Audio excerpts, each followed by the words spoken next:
Welcome back friends. पिछले episode में हमने देखा था कि दुआनजू ने शिमू की तरफ इस तरह देखा जैसे वो उसे देख पा रहा हो। यह देखकर शिमू बहुत हैरान हो गई थी। अब चलिए देखते हैं आगे क्या होता है। एपिसोड की शुरुआत में हम देखते हैं कि दुआनजू उस आदमी को हरा देता है और फिर वो छत की ओर बिल्कुल वैसे ही देखता है जैसे उसे पता हो कि कोई वहां खड़ा है। चेंग बुरी तरह डर जाता है। वो धीमी आवाज में पूछता है, क्या वो हमें देख पा रहे हैं? शिमू उसे तसल्ली देते हुए कहती है, नहीं, वो हमें देख नहीं सकते, डरो मत।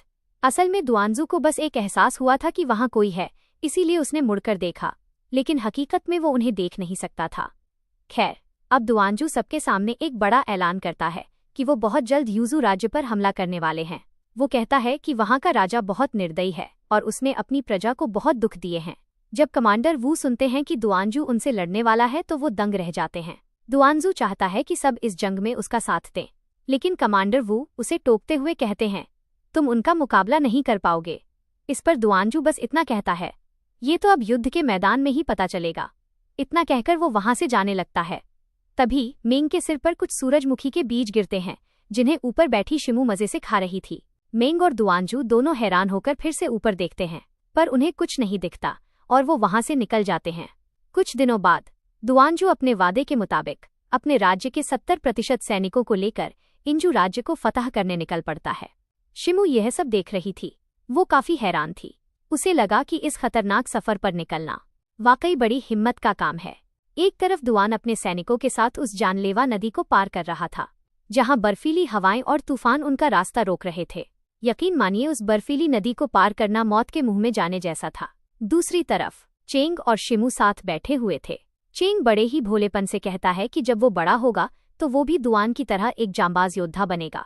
लेकिन शिमू उसे समझाते हुए कहती है, तुम्हें ये सब करने की जरूरत नहीं है चेंग। लड़ाई से कभी शांति नहीं आती। क्या तुम देख नहीं रहे इस जंग की वजह से कितने लोग तड़प रहे हैं? मैं तुम्हें किसी अच्छे और बड़े परिवार को सौंप दूंगी जहां तुम इज्जत के साथ पलोगे और अपना नाम रोशन करोगे। ये सुनकर चेंग की आंखों में आंसू आ जाते हैं। वो भावुक होकर कहता है, तो तुम मुझे छोड़कर चली जाओगी?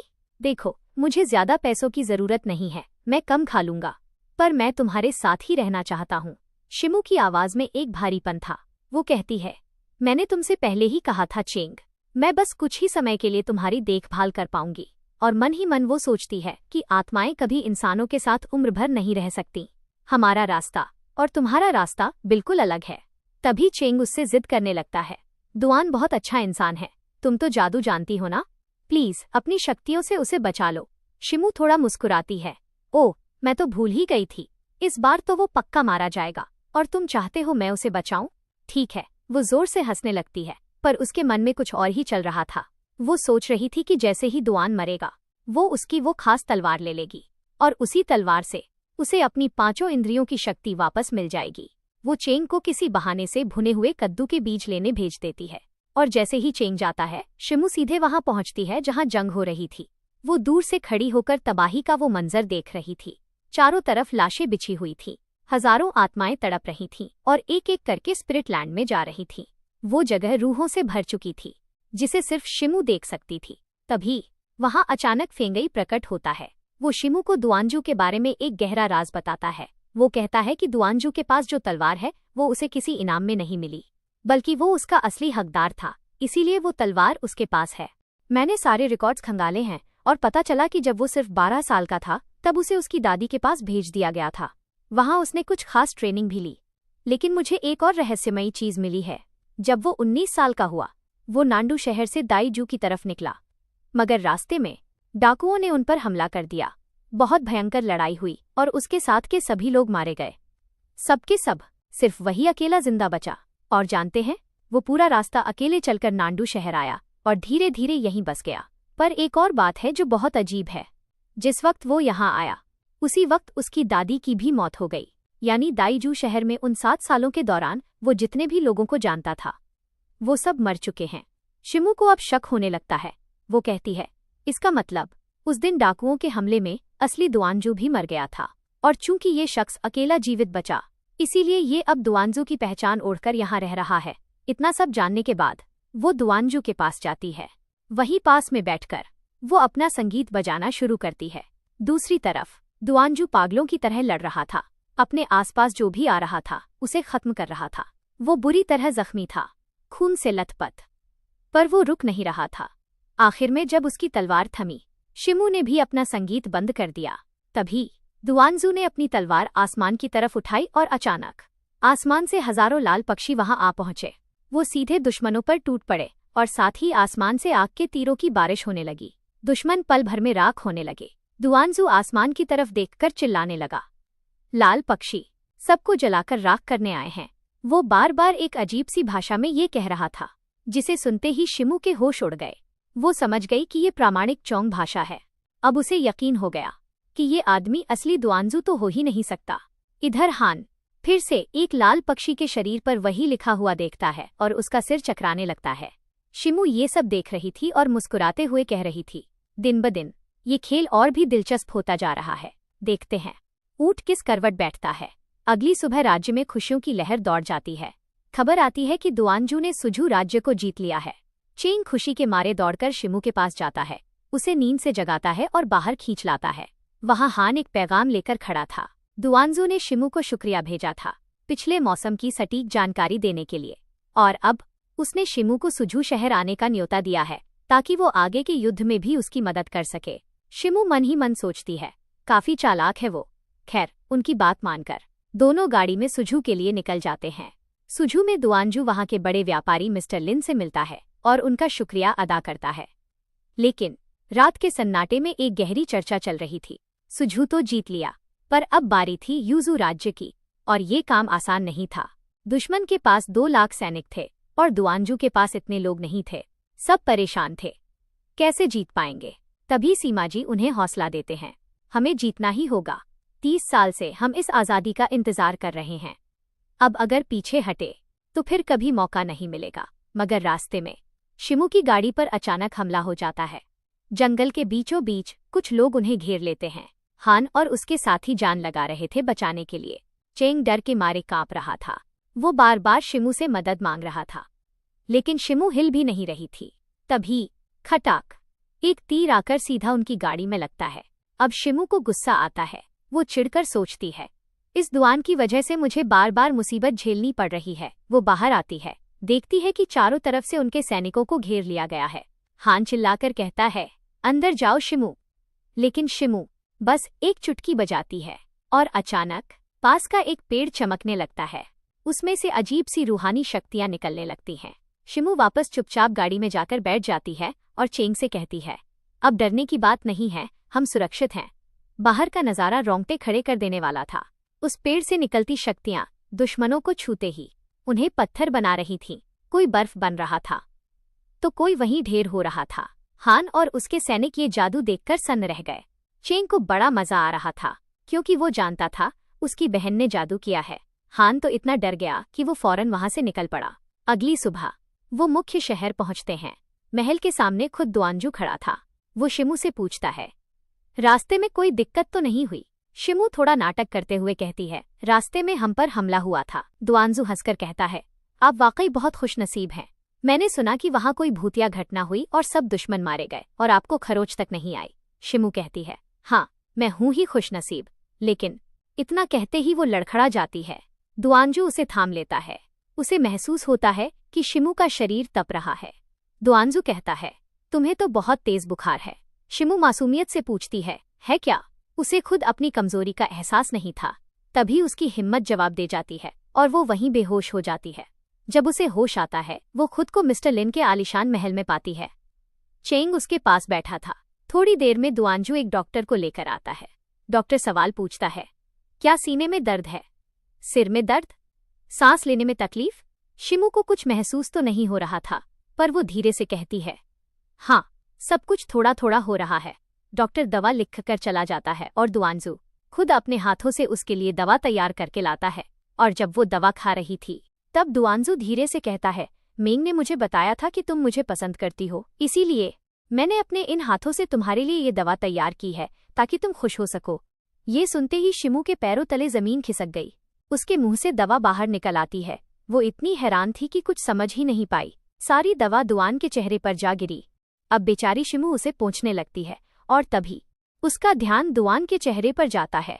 वो गौर करती है कि उसका चेहरा वाकई बहुत सुंदर है। तभी दुआन उसे छेड़ते हुए कहता है, मुझे लगता है तुम मुझे पसंद नहीं करती, बल्कि मेरा सिर खोलकर देखना तुम्हें ज्यादा पसंद है। खैर, अब मैं तुम्हें क्या बुलाऊं? मिशी, या फिर वो जादूगरनी जिसके पास अपनी 5 इंद्रियां तक नहीं हैं? जैसे ही शिमू ने ये सुना, उसने अपनी चुप्पी तोड़ी।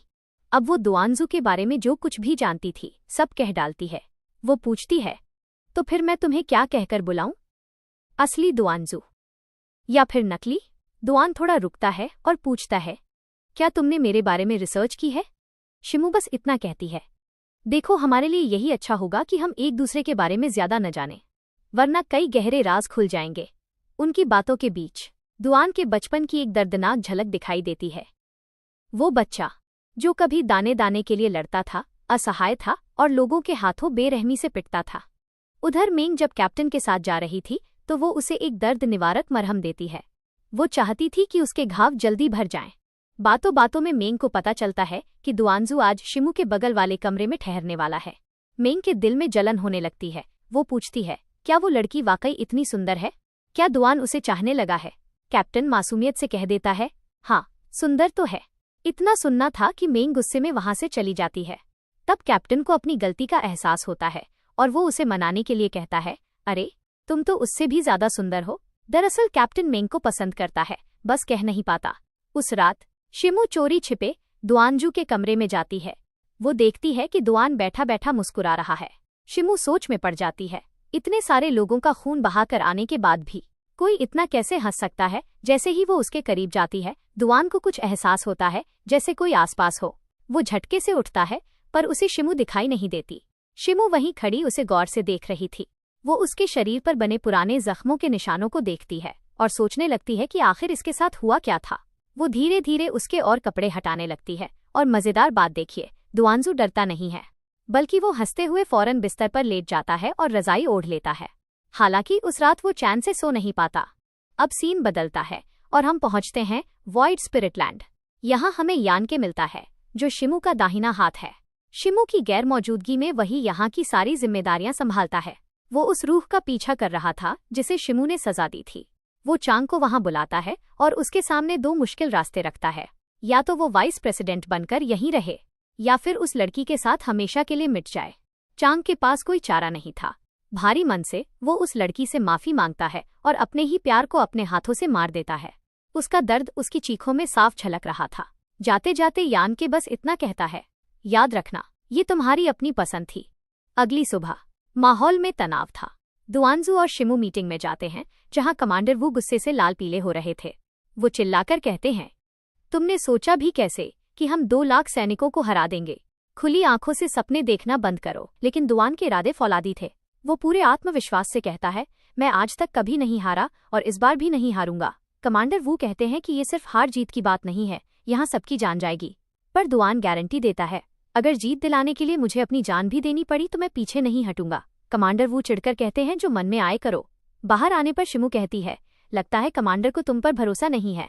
दुआन उसे एक गर्म कपड़ा पहनाता है और उसकी आंखों में झांककर पूछता है, क्या तुम्हें मुझ पर भरोसा है? शिमू हंसकर जवाब देती है, चूंकि मैं तुम्हें पसंद करती हूँ तो हाँ, मेरा भरोसा तुम पर बढ़ गया है।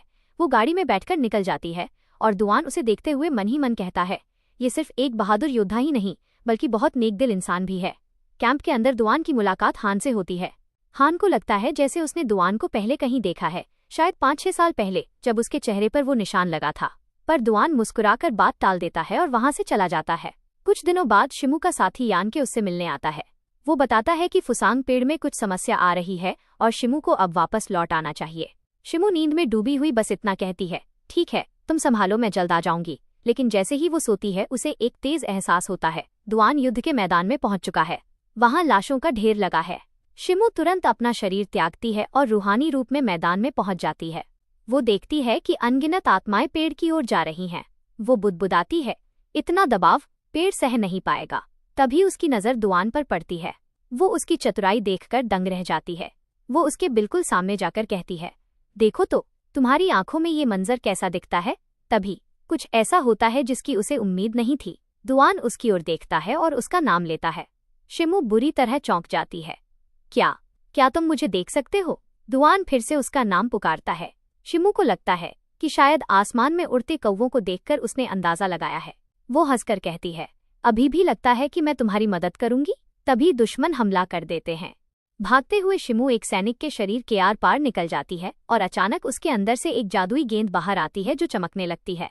उसे अपनी आंटी की बात याद आती है, एक दिन तुम्हें वो लड़का मिलेगा जो तुम्हारी सोई हुई 5 इंद्रियों को जगा देगा और ये गेंद तुम्हें इशारा करेगी। शिमू की आंखों में अब रंग उतरने लगते हैं। वो दुआन को गौर से देखती है और सोचती है, 400 साल से मैं एक जिंदा लाश की तरह थी। मुझे लगा था मेरा जीवन बेरंग ही रहेगा, पर आखिर में मुझे तुम मिल ही गए। दुआन के सैनिक उस दिन की जंग जीत जाते हैं। चारों तरफ जश्न का माहौल था, लेकिन शिमू अकेले बैठकर उस नए एहसास को महसूस कर रही थी। दुआन उसके पास आता है और पूछता है, क्या तुम उदास हो? शिमू कहती है, नहीं, बस ये सोच रही हूँ कि तुम जिस तरह लड़ रहे हो कहीं तुम्हें कुछ हो न जाए। मैं चाहती हूँ तुम जिंदा रहो। और मन ही मन वो कहती है, तुम मेरी शक्तियों की चाबी हो, मैं तुम्हें इतनी आसानी से मरने नहीं दूंगी। इधर दुश्मन खेमे का मार्शल अपनी काली बिल्ली को सहलाते हुए हंस रहा था। उसे पता था कि अब मुकाबला यूजू के 2 लाख सैनिकों से है। जीत इतनी आसान नहीं होगी। लियांग के सैनिकों को एक और बड़ा झटका लगता है। जैसे ही वो राशन की बोरियां खोलते हैं, उनमें अनाज नहीं, सिर्फ भूसी भरी थी। किसी ने उनके साथ बहुत बड़ी गद्दारी की थी। कमांडर वू फिर से घबराने लगते हैं, पर दुआन उन्हें शांत रहने को कहता है। अगली सुबह शिमू फेंगी को बताती है कि उसे वो लड़का मिल गया है। फेंगी पूछती है, कौन है वो? शिमू कहती है, दुआनजू। फेंगी हैरान होकर पूछती है, क्या आप उसकी असलियत नहीं जानना चाहेंगी? शिमू का जवाब साफ था, अब क्या फायदा, असली हो या नकली, वो मेरे काम आएगा। मैं उसे एक इच्छा पूरी करने का मौका दूंगी और बदले में अपनी इंद्रियां ले लूंगी। उसी रात चांग दोबारा शिमू से मिलता है। वो बहुत शर्मिंदा था। शिमू को उस पर गुस्सा आता है। वो कहती है, तुम्हें क्या लगता है मैं ऐसे ही आत्माओं की रानी बनी हूँ? अगर तुम अपनी इच्छाओं पर काबू नहीं रखोगे तो सजा तो भुगतनी ही होगी। चांग डर के मारे माफी मांगता है और वहां से भाग जाता है। अगले दिन शिमू और दुआन शहर की हालत देख रहे थे। दुआन उसे अपनी योजनाएं बता रहा था। तभी शिमू उसे एक बहुत जरूरी जानकारी देती है। दुश्मन उस तरफ नहीं, बल्कि इस तरफ छिपे हैं। दुआन उसे शुक्रिया कहता है। तभी अचानक शहर के गोदाम में आग लग जाती है। सारा राशन जलकर राख हो जाता है। पता चलता है कि ये एक पागल लड़की ने किया है। लोग गुस्से में उसे पत्थरों से मारने लगते हैं। वो लड़की चिल्लाती है, तुम सब मौत के हकदार हो। अगर मैं भूखी मरूंगी तो सबको साथ लेकर मरूंगी। वो पागलों की तरह भागने लगती है। तभी शिमू आगे बढ़ती है और दुआन की तलवार से उस लड़की का अंत कर देती है। सब सन्न रह जाते हैं। खुद दुआनजू भी हैरान था कि शिमू ने ऐसा क्यों किया। और दोस्तों, यहीं पर आज का ये एपिसोड खत्म होता है। कैसा लगा आपको आज का ये भाग? क्या शिमू अपनी इंद्रियां वापस पा सकेगी? अपनी राय कमेंट्स में जरूर दीजिएगा और अगर अगला पार्ट जल्दी देखना है तो बताना मत भूलना।